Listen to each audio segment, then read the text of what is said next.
A Crítica na TV.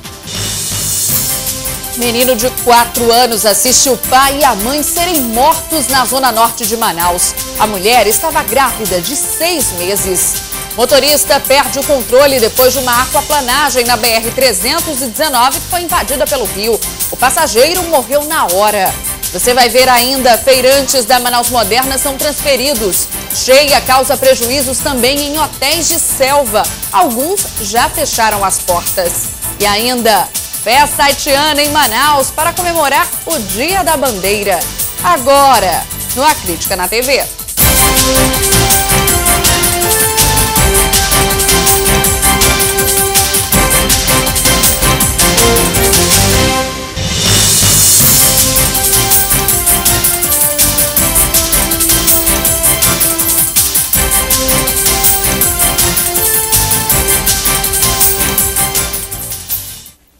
Boa noite. Quanto mais o rio sobe, mais aumentam os transtornos nas áreas alagadas no centro da cidade. O Rio Negro já está 10 centímetros acima da marca registrada em 2009, o que leva muita gente a mudar de hábitos. São fotos e mais fotos. A cada dia, a alagação da parte do centro da cidade atrai mais curiosos. Mas parecem igarapés. Fica impressionado. A gente que nunca tinha visto, assim, fica impressionado. O tanto da água que está aqui, os ônibus passam, faz banzeiro, né? Parece que está no rio mesmo. Mas esse banzeiro que encanta a estudante e incomoda o comércio na Marquês de Santa Cruz. Em alguns pontos, foi preciso pagar para construir uma barreira com sacos de areia e, com isso, evitar que a água entre nas lojas. O SOS Enchente vem, dá assistência ao prédio da alfândega, dá assistência ao prédio da Receita Federal, mas nada de dar assistência a gente. Na área da Manaus Moderna, queda nas vendas, perda de mercadoria e muitos depósitos fechados. No início do mês, esse galpão precisou ser esvaziado às pressas. 2.000 sacos cheios de castanha da Amazônia foram transferidos para outro local. No estabelecimento ficaram apenas esses 3 tanques cheios de óleo de andiroba e copaíba. Os pessoal que compravam, vamos dizer, de Belém, não vieram mais aqui também, da enchente. Então, estão sabendo de lá como é que tá Manaus, né? E diminuiu a produção, aí não vieram. E nós ficamos assim, nessa situação. Mesmo com todos esses transtornos, tem gente que não abre mão de caminhar pela área alagada. O problema é se adaptar às passarelas de madeira improvisadas. Uma pessoa já está na idade que eu já estou, já chegando nos 60, fica mais difícil. Pessoa nova é fácil, mas a pessoa chega da minha idade em diante, já se torna mais difícil para ele. Nesta segunda-feira, o Rio Negro atingiu 10 centímetros acima da marca de 2009. E a previsão do Serviço Geológico é de que continue subindo, mas em ritmo mais lento. Enquanto isso, a população vai aos poucos tentando se adaptar à situação. Meu recado do Amazonas, enquanto aqui então, abundância em tanta água que faz tanto mal então, oi. E começaram a ser transferidos os vendedores da Feira Manaus Moderna. A repórter Mariana Paraguaçu tem os detalhes. Mais de 200 feirantes que vendem carne e peixe na Manaus Moderna estão sendo transferidos para esses boxes de madeira que foram construídos na Avenida Lourenço Braga, uma parte mais alta, quase ao lado da feira. Parte da Manaus Moderna já foi invadida pelas águas do Rio Negro. De acordo com a Sempab, se o rio continuar subindo, poderá afetar em breve também os boxes de verdura, correndo o risco da feira ser interditada nos próximos dias. Mariana Paraguaçu para o A Crítica na TV. A cheia alagou a maioria das pousadas e hotéis de selva do Amazonas. Quem quis continuar funcionando precisou de um bom jogo de cintura para manter os hóspedes satisfeitos. O cenário impressiona até mesmo quem está acostumado a vir aqui. Eu estive aqui na cheia de 2009, na seca também, e o que eu estou vendo aqui é único. Os primeiros andares das torres de apartamentos, a área de convenções, o restaurante, tudo foi interditado. E para chegar aos quartos, só mesmo de barco. De 2009 nós já tínhamos realmente aprendido e com isso realmente nos preparado para uma eventual poder realmente manter a qualidade, a segurança para os nossos hóspedes. E o otimismo influencia os turistas, que não escondem o encantamento com o fenômeno das cheias. De acordo com a empresa estadual de turismo, a Amazonas Tour, todos os hotéis de selva e pousadas ecoturísticas, principalmente as que ficam em áreas de várzea, sofrem com a enchente. Alguns conseguem manter os clientes mesmo assim, mas outros até fecharam as portas. E depois da cheia vem mais prejuízo. O hotel vai ter de passar por uma reforma. Esse é um prejuízo de cerca de 2,5 milhões de dólares. Estamos falando de movimentar toda a nossa infraestrutura. Mas há quem consiga transformar esse cenário em uma oportunidade de atrair mais clientes. A gente faz o cliente se sentir também, né? Porque ele chega e diz, nossa, o que é isso? Não, hoje é o seu dia de top model. Então hoje você pode se sentir na passarela, que a passarela é toda sua. E os prefeitos de 19 municípios mais atingidos pela cheia discutiram hoje como vão aplicar a verba liberada pelo governo federal. Anamã, Barreirinha e Careiro da Várzea estão oficialmente em estado de calamidade. O prefeito de Anamã conta que a situação por lá é muito crítica. Nós temos lá 100% da cidade alagada, já há 40 dias 100% alagada. Isso vai permanecer por mais aí aproximadamente 60, 70 dias. Temos todos os prédios públicos afetados, todos, 100%. Gessimar e outros prefeitos vieram a Manaus saber da verba de cerca de 10 milhões de reais que o governo federal enviou para atender as cidades do interior do Amazonas atingidas pela enchente. De acordo com a Associação dos Municípios, 19 cidades devem ser beneficiadas. Mas o dinheiro só vai ser liberado depois que os prefeitos apresentarem um plano de trabalho aprovado pelo Ministério da Integração. E aí, com o Ministério, que nós vamos saber nos próximos 3 dias quando é que vai estar disponibilizado esse recurso. Para a prefeita de Anori, esse dinheiro já tem destino certo. O município vai investir bastante na parte de saúde, de madeira principalmente, né? Também tem a parte de logística, né? Combustível, isso aí o uso é muito grande. Também no atendimento com cestas básicas à população, porque a gente sabe que o rio, na nossa calha de rio do Médio Solimões, ainda não está parando e não começou a baixar. O novo contrato com a empresa Águas do Brasil foi assunto na Câmara Municipal de Manaus. Teve vereador que defendeu até o cancelamento da CPI da água. Em meio a várias quedas de energia elétrica durante a sessão no plenário, o discurso da maioria dos vereadores pedia que fosse jogada mais luz sobre o contrato com a empresa Águas do Brasil. Os parlamentares alegam que faltou transparência sobre a mudança na concessionária. Eu, como presidente da instituição e como vereador, tenho que me posicionar. Não aceito isso. Eu acho que foi uma maneira equivocada que o prefeito fez. Ela tem que vir uma lei para cá, para a Câmara, ou então informar que é uma licitação ou se não é. Como é que foi o objeto de negociação? Um dos questionamentos foi sobre o tempo em que a nova empresa vai comandar o sistema, que aumentou em 18 anos. Isso não se concebe. Por isso o Ministério Público já preparou representação para ir contra esse ato dele. É ilegal.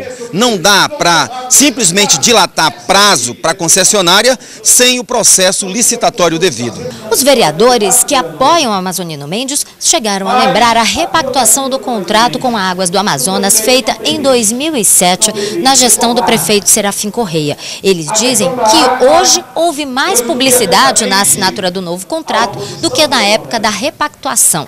Para eles, a Águas do Amazonas não é mais a responsável pela concessão de água e, por causa disso, eles chegaram a propor o fim da CPI da água. Nós vamos investigar um contrato que nasce agora? É isso que a CPI quer? Investigar um contrato que mal começou? A Câmara tem competência e comissões para isso, sem precisar gastar 300 mil reais do contribuinte. O presidente da CPI nem estava lá para rebater as críticas, mas os membros garantem que vão continuar com as investigações sobre o abastecimento de água na capital e que todos os envolvidos no processo vão ser chamados para depor, inclusive a nova empresa. Esse consórcio que está havendo, ele vai ter o mesmo CNPJ da empresa Águas do Amazonas e mais. Ele vai ter 49,75% do dono da empresa da Águas do Amazonas dentro. Então, mudou o nome, mas de fato a empresa permanece. Terminou hoje o prazo de 15 dias dado pelo governador à comissão que investiga a nomeação do Quinteto Fantástico. O chefe da Casa Civil do Estado, Raul Zaidan, disse que foi expedido agora à tarde uma notificação ao delegado-geral para que ele convoque os 5 envolvidos. O grupo vai ter 72 horas para apresentar defesa. Só depois disso é que a comissão vai se pronunciar definitivamente. O quinteto é formado por pessoas influentes na cidade, como Caio César Nunes, que é filho do delegado-geral Mário César Nunes, e Tomás Vasconcelos, atual secretário executivo adjunto de inteligência. A suspeita é de que eles conseguiram se tornar delegados, mesmo sem ter feito fases eliminatórias do concurso, pois até hoje o CETAM não apresentou, por exemplo, os exames físicos dos 5. Eles também conseguiram fazer o curso de formação, mesmo sem ter nota suficiente para isso. E um menino de 4 anos assistiu ao assassinato dos pais agora à tarde na Zona Norte. A mãe dele estava grávida. Um homem de 50 anos também foi morto. O crime foi por volta de 2h30 da tarde no beco Itapemirim, no bairro Terra Nova. De acordo com os moradores, 5 homens armados deixaram o carro na avenida, entraram pelo beco e atiraram em Francisco das Chagas Nascimento, de aproximadamente 50 anos, que estava assistindo TV fora de casa. O casal Giovanni Pinto dos Santos, de 32 anos, e Jucenilda Dias Silva, de 36, também foi executado. A mulher estava grávida de 6 meses e levou um tiro na cabeça. Um dos filhos, de apenas 4 anos, assistiu ao assassinato. O que chamou mais atenção foi a brutalidade, né? Que entende-se que as pessoas que vieram para fazer o delito, eles estavam, digamos assim, predestinadas realmente a concluir o serviço, né? Os peritos da Polícia Civil fizeram uma varredura no local, mas não conseguiram dizer quantos tiros foram dados. No chão da casa, eles desenterraram uma porção de pasta base de cocaína, 15 trouxinhas de droga e material de refino, o que reforçou a hipótese de que o casal tinha envolvimento com o tráfico. Pelas características, aparentemente, parece ter sido isso, mas a gente ainda está fazendo as investigações. Hoje de manhã, um acidente na BR-319, que foi invadida pelo rio, matou um jovem de 27 anos que vinha de Altazes para Manaus. O acidente foi por volta das 7 da manhã, no quilômetro 25 da BR-319.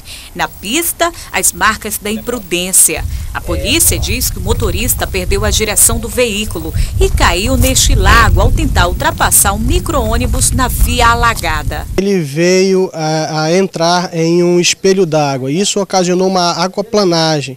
O que acontece? A aderência do pneu no asfalto não acontece mais, então ele perdeu a direção e ocorreu o acidente. O passageiro morreu na hora e o motorista teve ferimentos leves. O carro foi levado para este posto da PM no Careiro da Várzea, mas é a Polícia Civil que vai apurar as causas do acidente.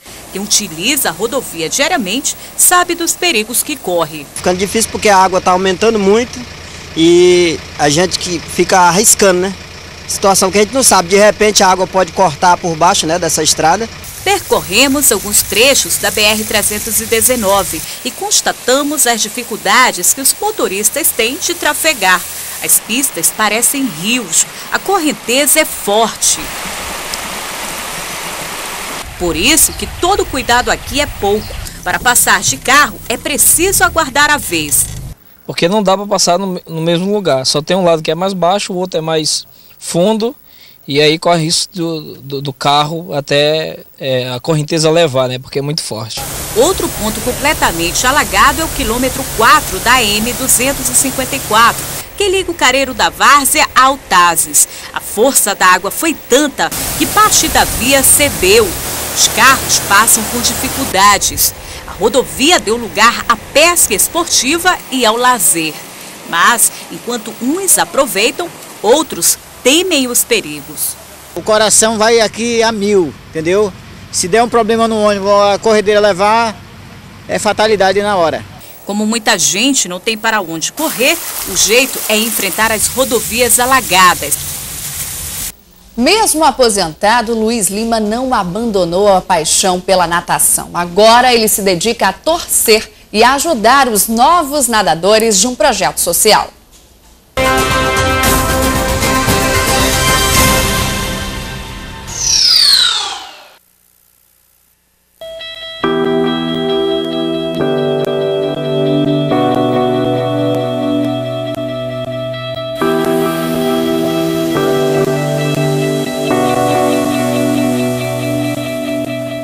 Um, 2, 3, um verdadeiro cardume de nadadores. É a natação em águas abertas, esporte cada vez mais praticado no Rio de Janeiro e que tem como um dos maiores divulgadores um ex-campeão olímpico.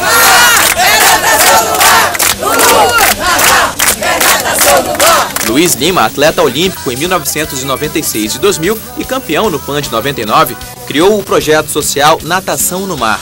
Hoje são 150 alunos e tem mais de 1000 na lista de espera. Que as pessoas aprendem a nadar, aprimoram a sua natação e treinam também para a travessia. No auge da carreira, o atleta tinha uma resistência impressionante. Fera nas provas de 400 e 1.500 metros livre. Nos anos 2000, trocou as piscinas pela maratona aquática. Foi 5 vezes campeão da Travessia dos Fortes.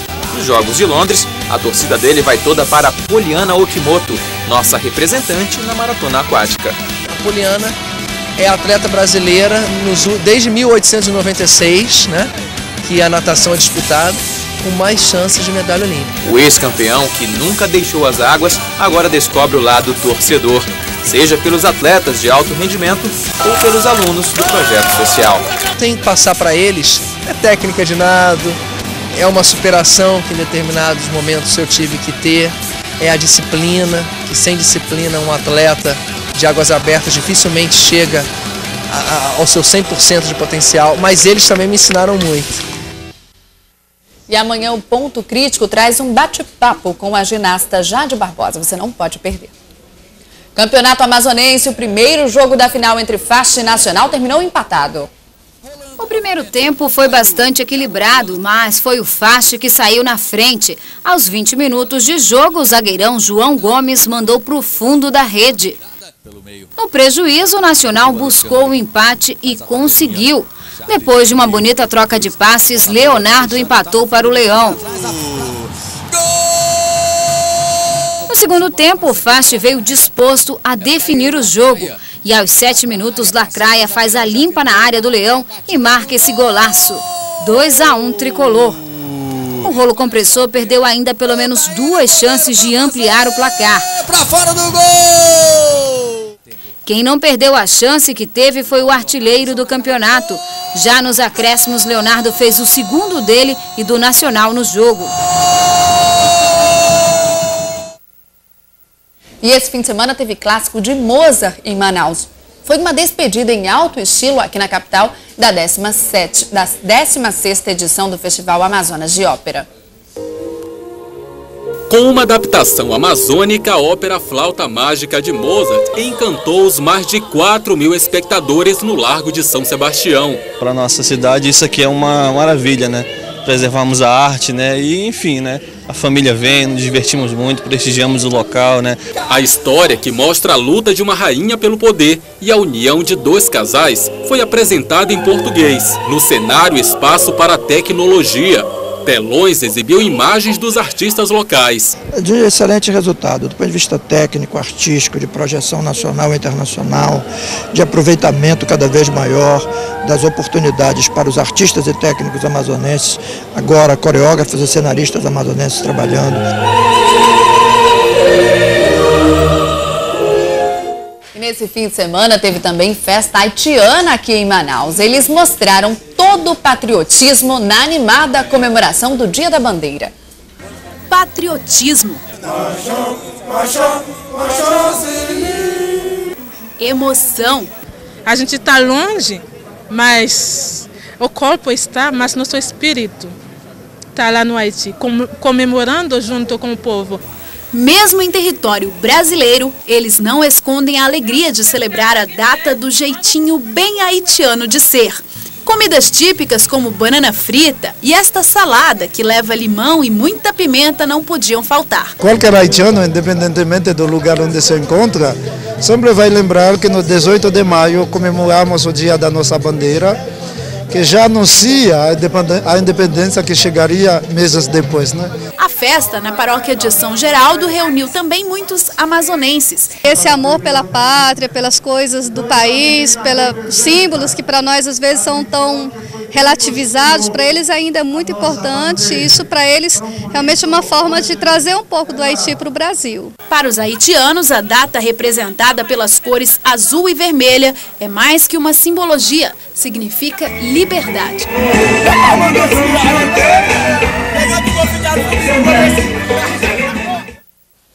E essa edição do A Crítica na TV termina aqui. Para você, uma excelente noite e até amanhã.